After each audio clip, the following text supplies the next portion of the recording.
네, 오늘 어린날인데요. 오늘 본문에도 보면 어린아이 하나가 등장을 하죠.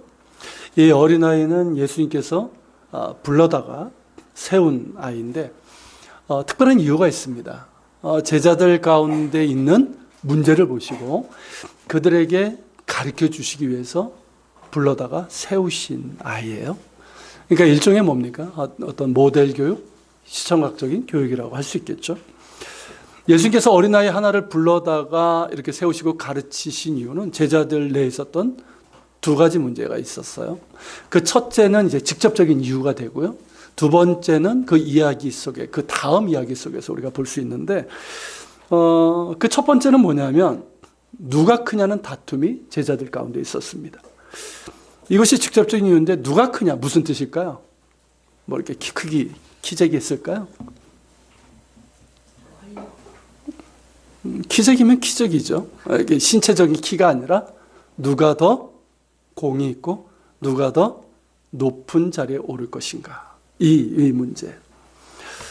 그러니까 예수님이 왕이 되실 때, 예수님께서 왕이 되시면 누가 더 공이 크고 누가 더 높은 자리에 앉아서 이 부와 권력을 줄 것인가. 이런 다툼이고요. 이에 따른 자기 주장이고 또 시기와 질투입니다. 참으로 속이 터질 일이죠. 자, 예수님께서 그 직전에 뭐라고 말씀하셨습니까? 우리 지난주에 봤잖아요. 예수님께서 예루살렘에 올라가셔서 고난당하실 것, 이 죽음당하실 것에서 말씀하셨는데 그럼에도 불구하고 제자들은 도무지 깨닫지 못하고 여전히 어떻습니까?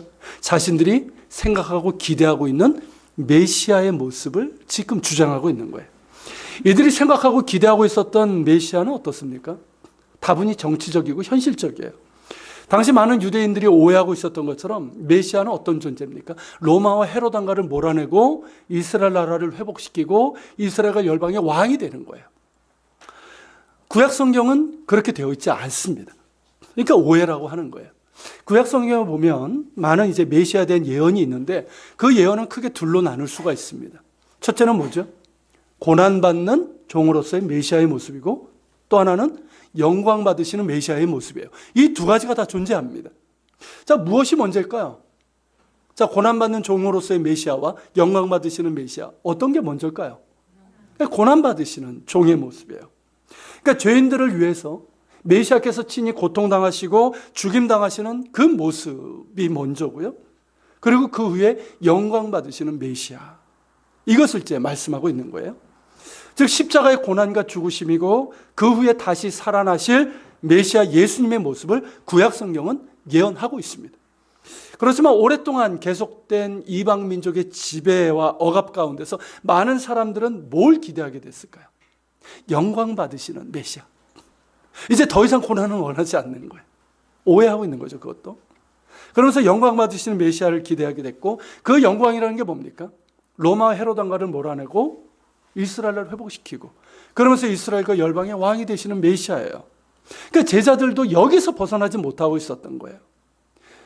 여러분, 사람들의 이 관습과 고정관념이라는 것이 얼마나 무서운지 모릅니다. 그리고 얼마나 강한지 몰라요. 어려서부터 그렇게 배워왔어요.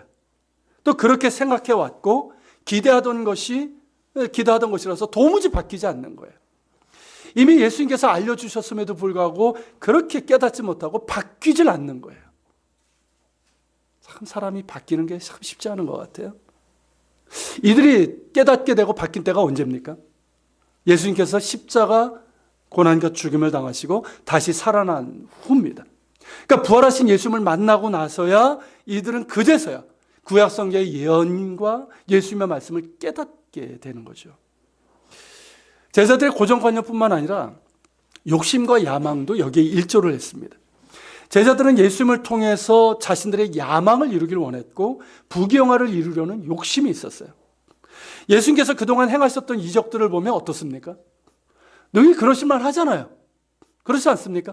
막 병자를 고치시고 귀신을 쫓아내시고 풍랑을 잔잔케 하시고 오병이어를 행하신 거예요. 그러니까 이런 분이라면 어떻습니까? 능히 로마를 물어낼 수 있고 왕이 되실 수 있죠. 그러니까 어떻습니까? 얼마나 흥분되고 얼마나 기대가 되겠어요. 그렇지 않겠습니까? 그러니까 서로 눈치 게임을 하면서 누가 더 공이 크고 누가 더 높은 자리에 오를 수 있을지를 시기하고 질투하면서 다투는 분위기가 될 수밖에 없는 거죠. 그런데 제자들만 그럴까요? 우리들 가운데 이런 모습이 없을까요? 실제로 보면 사람들 가운데 말은 주의 일이고 주의 일을 한다고 하지만 실제로 보면 자신의 야망과 욕심을 위해서 하는 경우가 종종 있습니다. 그 정도까지는 아니더라도 예수 믿는 이유가 자신의 욕심을 이루기 위한 방편이 되는 경우도 있단 말이죠. 쉽게 말하면 예수 믿어 복받고 성공하고 출세하기 위한 거예요. 물론 예수 잘 믿으면 복 받습니다. 할렐루야. 만복의 근원이시잖아요. 예수 잘 믿으면 하나님께서 복 주시고요. 그리고 하나님께서 길을 열어주셔서 성공하고 출세할 수 있어요. 그렇게 약속도 하셨고요. 그렇지만 그것이 예수 믿는 목적이 된다면 그것을 올바른 신앙이라고 할 수 있을까요? 어떻습니까? 우리가 예수 믿는다고 할 때는 그것은 예수님께서 나의 왕이시고 나의 주인이시라는 이 고백이 되어야 합니다. 우리의 믿음은 맹목적인 믿음이 아니에요. 그냥 어떤 붙잡을 게 없어가지고 그냥 막연하게 믿는 맹목적인 믿음이 아니라 매우 구체적인 믿음이에요. 하나님을 대적하던 나를, 하나님을 모르고 대적하던 죄인인 나를 하나님께서 이처럼 사랑하셔서 독생자를 주셨고, 하나님의 아들께서, 죄 없으신 하나님의 아들께서 내가 지신 져야 되고 내가 대신 못 박혀야 될 십자가를 지시고 십자가를 못 박히셨고, 또한 나를 위해서 다시 부활하셨음을 믿는 이 믿음이에요. 매우 구체적이고 실제적인 믿음입니다. 그렇기 때문에 죄인인 나는 어떻습니까? 이 사실을 믿을 때 죄인인 나는 예수님과 함께 십자가에 이미 못 박힌 거예요. 이 의미를 아십니까? 그리고 나는 그리스도와 함께 새 사람으로 다시 살아나는 거예요. 여러분, 이게 거듭남이라고 하는 거예요. 그때 우리는 예수님을 나의 주님으로 고백하게 됩니다. 예수님이 나의 주님이시다, 무슨 뜻일까요? 무슨 뜻입니까? 우리가 그렇게 고백하잖아요. 주님이라고 고백하잖아요. 무슨 뜻입니까? 예수님이 나의 주인이란 뜻이에요. 나의 주인이다. 여러분, 내가 주인 되고 왕 되어서 내 욕심대로 행했고 세상의 헛된 영화를 쫓아 살던 그런 삶을 버리고 이제는 나의 왕이시며 나의 주인 되시는 예수님과 동행하면서 예수님의 뜻에 따라 순종하며 살겠다는 거죠. 여러분, 이것이 우리의 믿음입니다. 이것이 우리의 믿음이라고 한다면 어찌 예수 믿음이 나의 욕심을 이루기 위한 방편이 될 수 있겠습니까? 어찌 나의 야망, 그것도 지극히 세속적인 야망을 이루는 수단이 될 수 있겠어요? 만일 그러한 모습이 우리 가운데 있다면 그것은 올바른 믿음이 아닙니다. 하나님은 우리의 목적이지 우리의 수단이 될 수 없습니다. 여러분, 이 사실을 우리가 꼭 기억해야 돼요. 하나님은 우리의 목적이십니다. 우리가 경배해야 되고 우리가 사랑해야 되고 우리가 따라야 될 목적이지 우리의 어떤 욕심과 야망을 이루기 위한 수단이 될 수 없습니다. 그러므로 우리는 늘 우리 자신을 돌아봐야 돼요. 우리 신앙을 돌아봐야 돼요. 하나님은 우리의 중심을 보십니다. 할렐루야. 여러분의 중심을 보시는 거예요. 겉모습을 보시는 것이 아니라 중심을 보시는 거예요. 그 중심에 정말 하나님을 향한 마음이 있는가? 그게 믿음 아닙니까? 그 중심이 어디에 있는지 확인해야 됩니다. 그 중심이 벗어나 있다면 다시금 하나님께로 돌이킬 수 있기를 바랍니다. 그래서 다시 하나님을 향한 믿음을 가지고 사랑하며 순종하는 가운데 하나님을 경외하는 법을 배울 수 있기를 바랍니다. 부영아, 사랑한다. 우리 사회사 친구들한테 그 얘기를 참 많이 해요. 하나님을 경외하는 법을 배워라. 아직은 믿음이 없지만 하나님을 사랑하는 법을, 경외하는 법을 배우길 바랍니다. 자, 우리 안에 제자들과 같은 그릇된 이런 생각과 욕심과 야망이 있다면 필연적으로 무슨 다툼이 일어날까요? 누가 크냐는 다툼이 생길 수밖에 없어요. 꼭 다투지 않더라도 어떨까요? 늘 비교하고 그러면서 시기하고 질투하거나 반대로 무시하거나 비난하게 됩니다. 그러나 우리가 예수님과 올바른 관계를 맺고 우리의 중심이 하나님을 향해 있다면 우리는 하나님의 사랑 안에서 서로를 바르게 볼 수 있고 사랑하는 가운데 하나가 될 수 있어요. 여러분, 주님과의 올바른 관계가 나 자신과의 관계에서도 그대로 이루어지게 됩니다. 굉장히 중요한 말씀이에요. 그리고 다른 사람들과의 관계에서도 그대로 나타납니다. 주님을 사랑하는 자들이 되십시오. 주를 사랑하는 자들이 되십시오. 더욱 사랑하는 자들이 되세요. 여러분들의 중심을 다해서 사랑하십시오. 주님을 사랑할수록 나 자신을 사랑할 수 있어요. 여러분 자신의 모습이 어떻습니까? 원래 나의 모습이 어때요?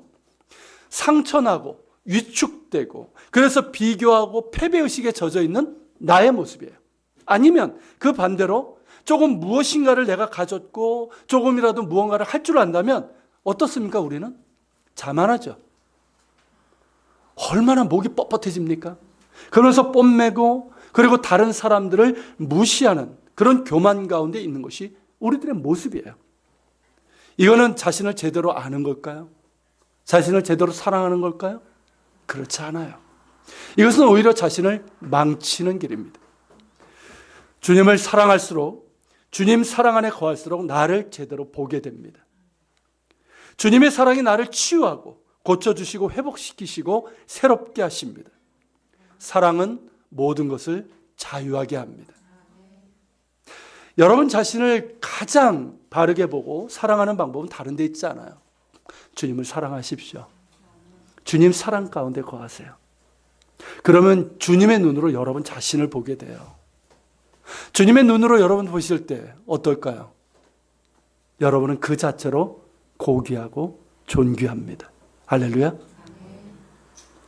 근데 그것은 주님의 사랑으로 인한 것이지 나 자신이 잘난 게 아니잖아요. 그러기 겸손할 수 있고 그리고 나 자신, 내 안에 있는 많은 상처들, 비교의식, 열등감 이런 것에서부터 벗어날 수 있는 거예요. 그러니까 어떻습니까? 내가 가진 것, 가지지 못한 것, 내가 할 수 있는 것, 하지 못하는 것 이런 것 때문에 일희일비하지 않게 되는 거예요. 그런 것에 묶여 지내지 않게 되는 거예요. 내게 없을지라도 감사할 수 있습니다. 내가 할 수 없을지라도 내게 능력 주시는 자 안에서 내가 모든 것을 할 수 있다는 이 믿음을 가지고 하나님의 긍휼과 도우심을 구하게 되는 거예요. 내게 무엇이 있고 내가 무언가를 할 수 있을 때라도 그 모든 것이 주님께서 주신 것임을 고백하며 겸손히 감사할 수 있고 주님께 영광 돌리게 됩니다. 자신을 제대로 사랑하게 되는 거예요. 그냥 놔두세요. 애들은 원래 이래요. 그리고 여러분 다른 사람들도 마찬가지입니다. 주님을 사랑할수록 주님의 사랑 가운데 거할수록 나는 다른 사람들을 사랑하는 사람이 됩니다. 주님의 사랑이 내 안에 채워지기 때문이고 주님을 닮아가기 때문입니다. 여러분 주님의 사랑이 내 안에 채워지면 나는 다른 사람들을 볼 때도 주님의 눈으로 보게 돼요.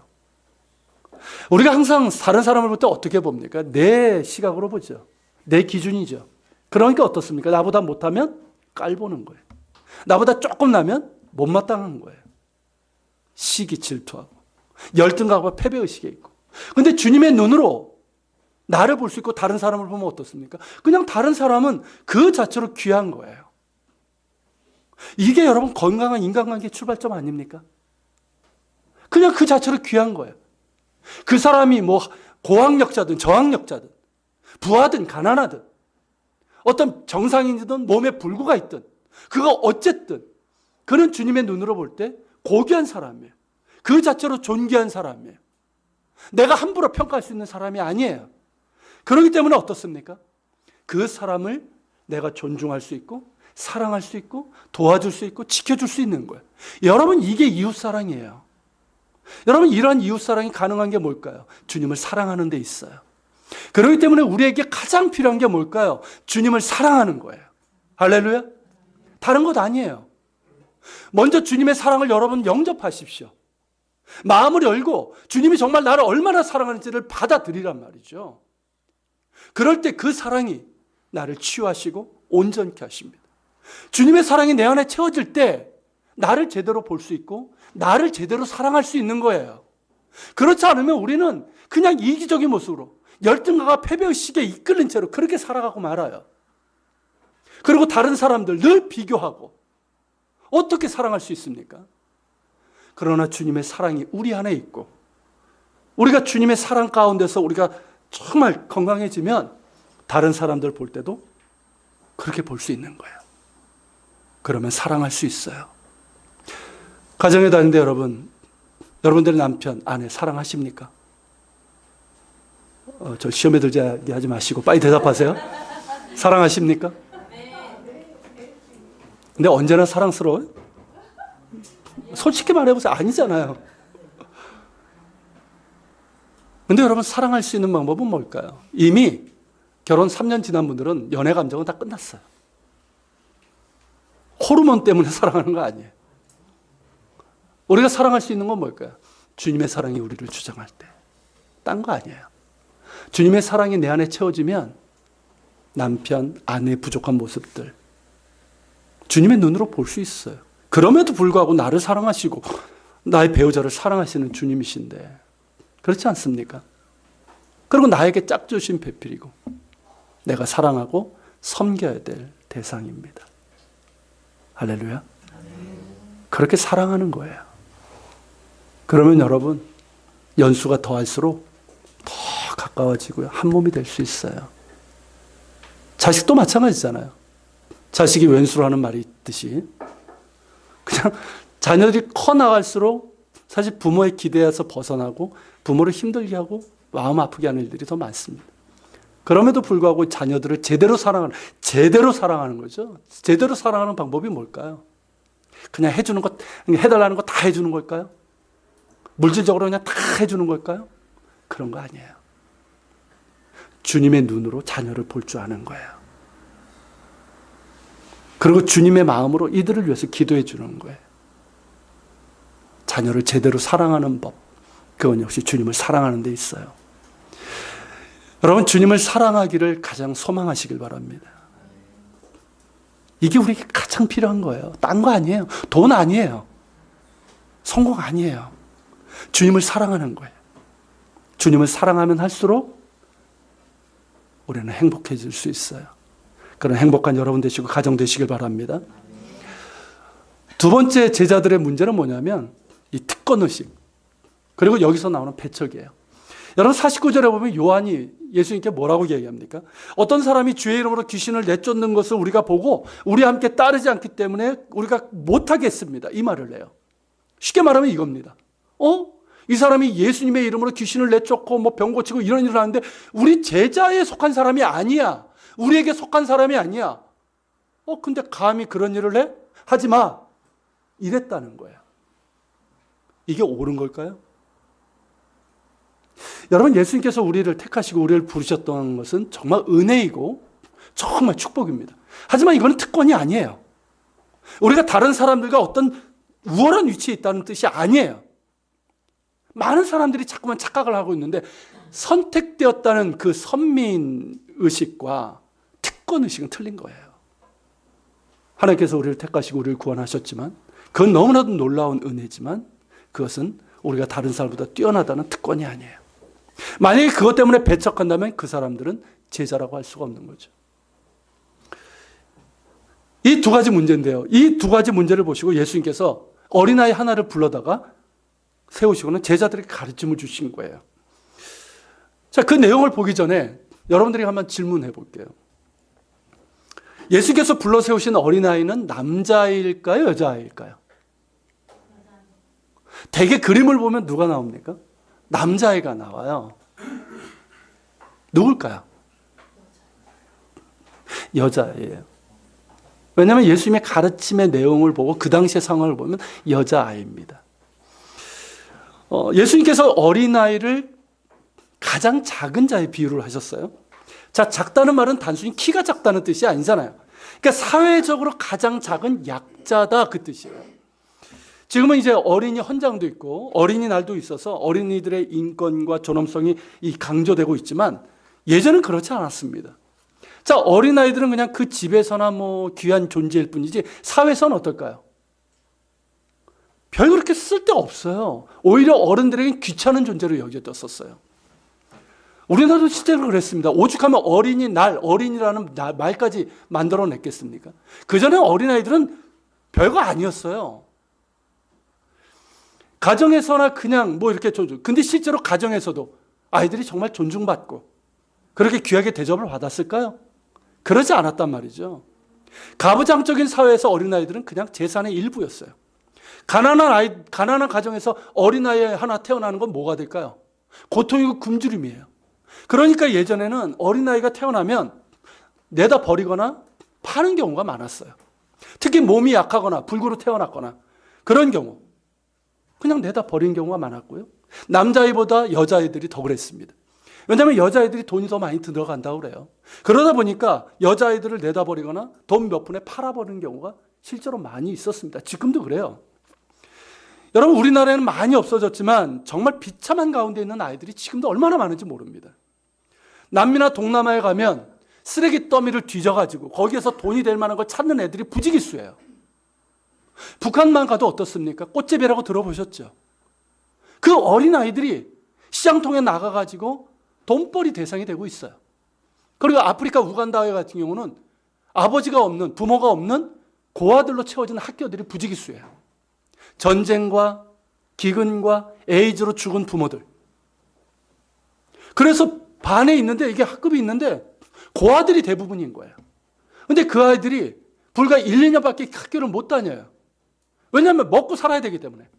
그러니까 어디로 갑니까? 채석장으로 가고. 근데 그곳에서 제대로 일을 합니까? 그 위험한 환경 속에서. 그리고 얼마나 나쁜 인간들이 많은지 몰라요. 나쁜 어른들에 대해서 착취당하고 이용당합니다. 그리고 여자아이들은 어떨까요? 그 어린 나이에 아주 악한 사람들에게, 성매매 업자들에게 잡혀가지고 사창가로 넘겨지고 맙니다. 우리나라의 경우도 보세요. 지금 그래도 많이 나아졌다고 하지만 얼마나 많은 아이들이 실제로 어떻습니까? 가정폭력 가운데 있는지 몰라요. 아십니까? 폭력은 가장 가까운 사람들에게서 일어난다고 그러잖아요. 그리고 얼마나 많은 위험하고 열악한 환경 가운데 있는지 모릅니다. 지금 법으로 아이들을 보호하고 있지만 가장 힘이 없고 연약하고 작은 자가 바로 어린아이예요. 예수님 당시에는 더더욱 그랬습니다. 그나마 이스라엘이기 때문에, 성경적인 가치가 있기 때문에 그나마 다른 사회보다는 나았지만 그래도 이 어린아이들은 가장 연약하고 작은 자들이고 특히 여자아이들이 그랬어요. 이 여자아이를 예수님께서 불러다 세우시고는 제자들에게 이렇게 말씀하십니다. 자, 그게 이제 48절인데요. 같이 읽겠습니다. 그들에게 이르시되 누구든지 내 이름으로 이런 어린아이를 영접하면 곧 나를 영접하며 또 누구든지 나를 영접하면 곧 나를 보내신 이를 영접함이라. 너희 모든 사람 중에 가장 작은 그가. 자, 여기서 말씀하신 걸 잘 보세요. 자, 여기서 어린아이 어떤 개념인지 아시겠죠? 가장 작고 연약한 아이예요. 그러니까 귀찮은 존재고 이용의 대상밖에 되지 않는 이런 어린아이. 이 어린아이 하나를 영접하는 것이 곧 누구를 영접하는 것이다? 예수님을 영접하는 것이고 나아가 예수님을 보내신 하나님을 영접하는 것이다. 이렇게 말씀하셨어요. 그리고 하신 말씀이 너희 모든 사람 중에 가장 작은 그가 가장 큰 자라. 이렇게 말씀하셨어요. 이해가 되십니까? 우리 중딩들. 이 말씀이 이해가 돼요? 이게 여러분 얼마나 모순이고 얼마나 역설인지 아십니까? 자, 세상은 뭐라고 말하고 여러분들은 어떻게 생각하십니까? 자, 누가 큰 자입니까? 누가 큰 자예요? 힘 있고 능력 있고 빠르고 목소리 크고 부와 권력도 있고 성공하고 출세한 사람 아닙니까? 그렇죠? 무언가 가진 것이 많고 힘이 있는 사람, 이 사람을 큰 자라고 생각을 해요. 그리고 그렇게 큰 자가 되기 위해서 그렇게 애쓰는 거 아닙니까? 큰 자가 되지 못하면 시기하고 열등감과 패배의식에 젖는 것 아닙니까? 그런데 예수님께서는 그것이 아니라고 하시는 거예요. 그런 사람이 큰 자가 아니라 가장 작은 그가 큰 자라는 겁니다. 어디에서요? 어디에서? 하나님 나라에서. 여러분, 하나님 나라에서는 이 세상과는 다른 역전이 일어납니다. 많은 것들이 뒤바뀔 거예요. 깜짝 놀라게 될 겁니다. 세상에서 가장 앞선 자들이 돈과 권력과 힘을 가진 자들일 겁니다. 그러나 하나님 나라에서는 그 반대가 될 거예요. 예수님 당시라면 하나님 나라에서 맨 앞에 누가 설까요? 작은 자들. 그러니까 어린아이들, 여자들, 그리고 가난한 자들, 병들고 연약하고 억압받던 자들. 이런 자들이 맨 앞에 서게 될 거예요. 하나님 나라에서. 근데 왜 여자분들이 앞에 설까요? 어린아이는 오늘 본문에 나오니까 그렇다 치지만 왜 여자분들일까요? 그 당시에 여자는 사회적인 약자였어요. 그리고 예수님께서 십자가에 고난당하실 때 그 곁을 지켰고 또 예수님께서 부활하셨을 때도 제일 먼저 무덤에 달려가서 부활하신 예수님을 만났고 부활하신 예수님을 전했던 이가 여자들이었습니다. 예수님께서 십자가에 고난당하시고 부활하셨을 때 남자들은 한 게 없어요. 그래서 여자분들이 하나님 나라에서는 앞쪽에 선다. 그 얘기를 하는 거예요. 할렐루야. 여러분 지금도 마찬가지입니다. 하나님 나라에서 맨 앞에는요. 작은 자들이 서게 될 거예요. 그리고 그 뒤를 따를 사람들이 누굴 것 같습니까? 작은 자들을 주님처럼 영접한 자들이에요. 사랑하고 섬긴 자들이에요. 그 작은 자들, 이 작은 자들이 어떤 의미인지 아시겠죠? 어디든 작은 자들이 있어요. 이 작은 자들은 무시하지 않고 상처 주지 않고 이용해 먹지 않고 마치 예수님을 대하듯이 환영하고 사랑하고 섬긴 자들이에요. 작은 자들과 함께 울고 함께 웃는 사람들이에요. 그 사람들이 앞쪽에 서게 될 것입니다. 여러분들은 어디쯤 서게 될 것 같습니까? 어디쯤 서게 되실 것 같아요? 어디든 작은 자들이 있어요. 학교에서도 있고요. 가정에서도 있습니다. 여러분 직장에서도 있고 우리 주변에 작은 자들은 어느 곳에 있어요. 자, 여러분들은 작은 자들을 어떻게 바라보고 어떻게 대하고 있습니까? 지난주 중에 제가 이제 도서관에 갔다가 헨리 나우엔에 관한 책, 작은 책 하나를 보게 되었어요. 헨리 나우엔, 상처 입은 인간, 상처 입은 치유자라는 책입니다. 그러니까 헨리 나우엔의 직접적인 책이 아니고 헨리 나우엔의 삶과 그 책을 통해서 감명을 받은 침례교 목사님이 쓴 책이에요. 헨리 나우엔 아시죠?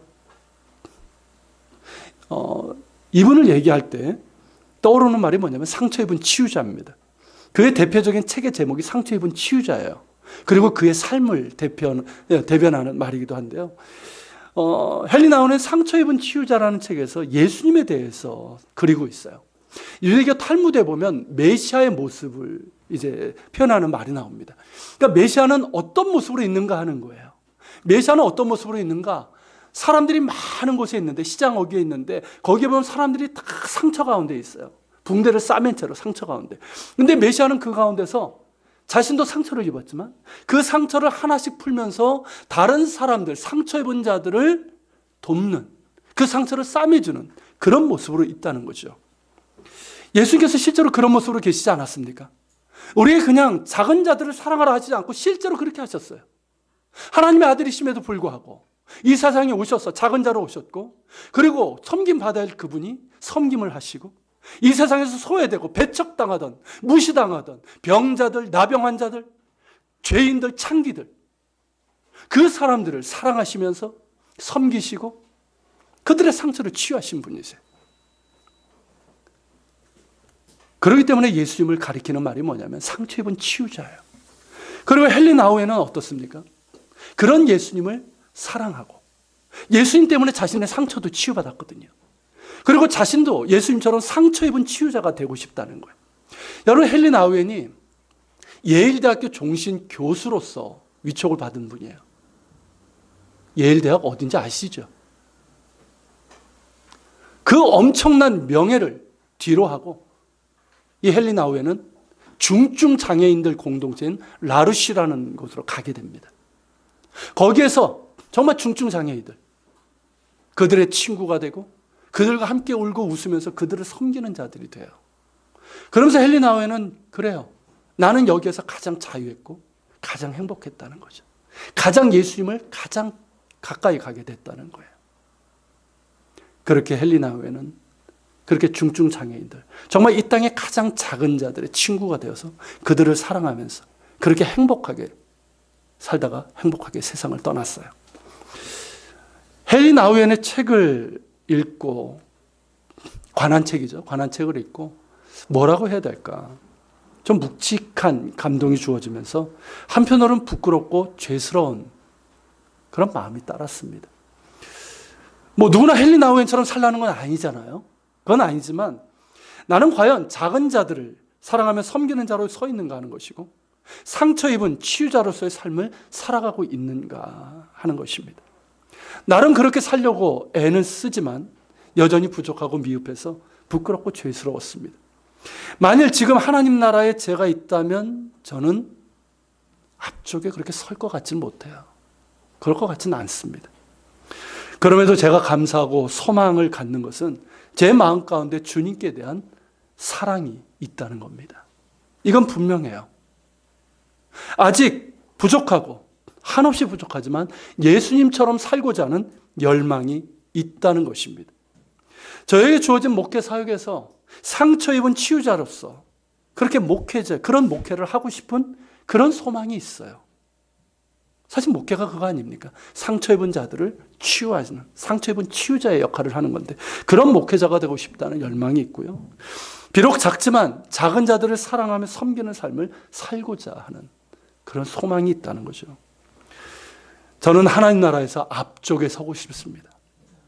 맨 앞에는 작은 자들이 서겠지만 그 뒤에 서고 싶어요. 작은 자들을 사랑하며 섬기면서 예수님을 사랑하고 예수님을 전하는 자가 되어서 그 뒤를 따르고 싶습니다. 이것은 저뿐만 아니라 우리 모두의 마음이고 소망인 줄로 믿습니다. 여러분, 가장 크신 분이지만 가장 작은 자가 되셔서 우리에게 오셨습니다. 그리고 섬김을 받으셔야 될 분이지만 섬기는 자로 오셨고 상처 입으셨지만 그 상처로 우리를 살리시고 치유하신 예수님을 닮고자 함이 우리 가운데 있는 열망이고 소망이 될 수 있기를 바랍니다. 예수님의 말씀을 기억하면서 작은 자로 사랑합시다.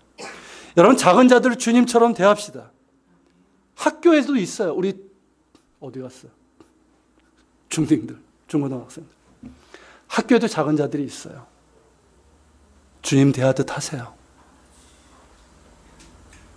여러분들이 정말 교회 다니는 사람들이라면 주님 대하듯 하세요.